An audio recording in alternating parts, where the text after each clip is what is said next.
লিনসানে হিনুম মিনাদ দাহর লাম ইয়াকুন সাইয়্যাম মাযকুরা।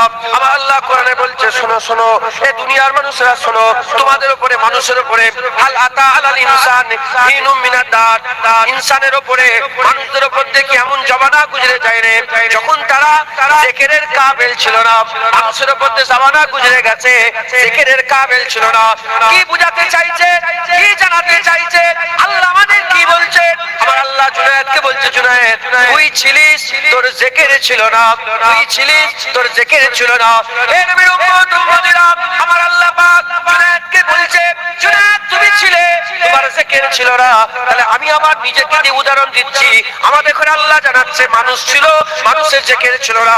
এই যে বাচ্চাগুলো বসে আছে 10 বছর 12 বছর 12 বছর 7 বছর 8 বছরের বাচ্চা, 8 বছর 10 বছর আগে এরা যখন দুনিয়ায় পয়দা হয়নি, এদের জিকির ছিল না। এই পয়দা হয়নি বলে এরা ছিল না, এরা আলামে আরওয়াতে ছিল, এরা ছিল, এদের জিকির ছিল না।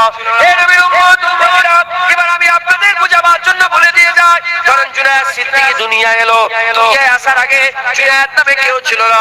ইউসুফ সিদ্দিকীর ঘরে জুনায়েদ বলে কেউ ছিল না, দাদা হুজুরের ঘরে জুনায়েদ বলে কেউ ছিল না। যখন জুনায়েদ এলো, জুনায়েদ আসার সঙ্গে সঙ্গে বাপ বলে জুনায়েদ, মা বলে জুনায়েদ, ভাই বলে জুনায়েদ, চাচা বলে জুনায়েদ, দাদু বলে জুনায়েদ, দাদি বলে জুনায়েদ, সবাই জুনায়েদ জুনায়েদ করছে। জুনায়েদ একটা সময় এলো 32 বছর বয়স হয়ে গেল, 35 বছর বয়স হয়ে গেল, 60 বছর বয়স হয়ে গেল।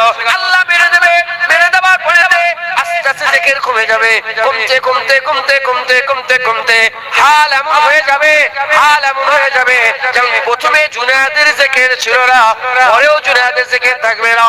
হে নবীর উম্মত উম্মতিরা, এই সময়টা, যে সময়টা আল্লাহ আমাদের করে দিয়েছে, এটা আমাদের জন্য নিয়ামতের সময়। এই সময়টা আমাদের কাজে লাগাতে হবে। এই সময়টা কাজে লাগিয়ে আমাদের সকলকে হাক্কানি আলেম খুঁজতে হবে। এই সময়টা কাজে লাগিয়ে হাক্কানি আলেমদের অনুসরণ করতে হবে। এই সময়টা কাজে লাগিয়ে আল্লাহর নেক বান্দারা যে রাস্তায় দুনিয়া থেকে বিদায় নিয়ে চলে গেছে, সেই রাস্তা অনুসরণ করে আমাদেরও দুনিয়া থেকে বিদায় নিয়ে চলে যেতে হবে। কি হবে মুসলমান, শুনে রেখে দাও, আমরা মুসলমান, আমরা আখিরাতে বিশ্বাসী। আমাদের করে আমার আল্লাহ কিয়ামতে দান করাবে, আমার আল্লাহ আমাদের করে আল্লাহর সামনে হাজির করাবে, বিচার হবে, ফয়সালা হবে, জাহান্নামীরা জাহান্নামে যাবে, জান্নাতীরা জান্নাতে যাবে।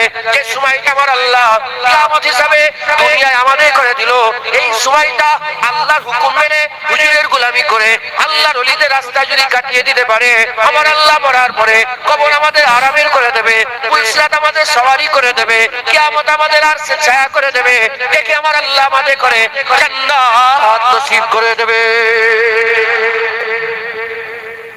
এই মুসলমানের ছেলেরা, ছেলেরা, ছেলেরা, হে নবীর উম্মত উম্মতিরা, আল্লাহর দিকে আসো, আল্লাহর দিকে আসো, আল্লাহ ডাকছে তোমাদের করে।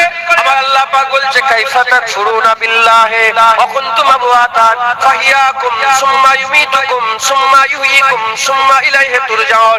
আল্লাহ বলছে, আমার বান্দারা তোমরা কেমন করে আমার নাফরমানি করো, কাইফা তাকফুরুনা বিল্লাহি, কেমন করে তোমরা নাফরমানি করো, ওয়া কুনতুম আমওয়াতান, তোমরা ছিলে তো মরা মুর্দা, ফাহিয়াকুম, আমি আল্লাহ তোমাদের জিন্দা করলাম, সুম্মা ইউমীতুকুম, আমি আল্লাহ তোমাদের মেরে দেব, সুম্মা ইউহয়িকুম, আমি আল্লাহ আবার তোমাকে জিন্দা করব, সুম্মা ইলাইহি তুরজাউন, তোমাদের করে সকলকে আমার কাছেই তো ফিরে আসতে হবে, আমার কাছেই তো আসতে হবে, আমার সামনেই তো দাঁড়াতে হবে। হে নবীর উম্মত উম্মতিরা, তাই বলে দিয়ে যায়, আল্লাহ পাঠিয়েছে, দুনিয়ায় আছি, আল্লাহ মেরে দেবে, দুনিয়া থেকে চলে যাব, আল্লাহ আবার তুলবে, কবরে চিন্তা হয়ে যাব, আমার আল্লাহ আবার কিয়ামতের ময়দানে তুলে দাঁড় করাবে।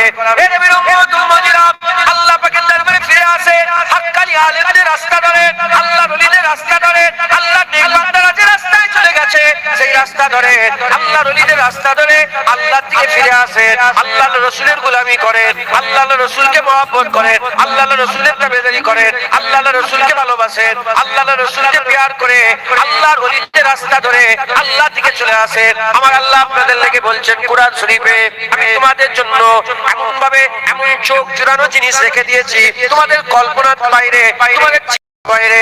হে নবীর উম্মত উম্মতিরা, আপনার আপনার আপনার আপনার কি চাই বলে মদ খাওয়ার ইচ্ছা, একটু সবর করে নাও, আল্লাহ সালামান তোমরা রেখেছে, আপনার মেয়েদের প্রতি ভালোবাসার লোভ আছে, একটু সবর করো, আমার আল্লাহ তোমাদের লেগে হুর রেখে দিয়েছে। তোমার একটু মিউজিক গান শোনার ইচ্ছা, সবর করো, জান্নাতে আল্লাহ ধুন রেখে দিয়েছে। এ মুসলমানের ছেলেরা, তুমি আরামের দরকার, শোনার দরকার, তুমি শোনা পড়বে, তোমার শোনার অলংকারের দরকার, অপেক্ষা করো, জান্নাত আল্লাহ সোনার বিল্ডিং বানিয়ে রেখে দিয়েছে। হে নবীর উম্মত উম্মতিরা, কি তোমার দরকার? তোমার আরাম দরকার, একটু সবর করো, আল্লাহ রাস্তায় থাকো, অনন্তকাল তোমাকে আমার আল্লাহ এমন আরামের জায়গা দিয়ে দেবে যে দুঃখ কষ্ট তোমাকে স্পর্শ করতে পারবে না। বিশ্বাস করেন সব?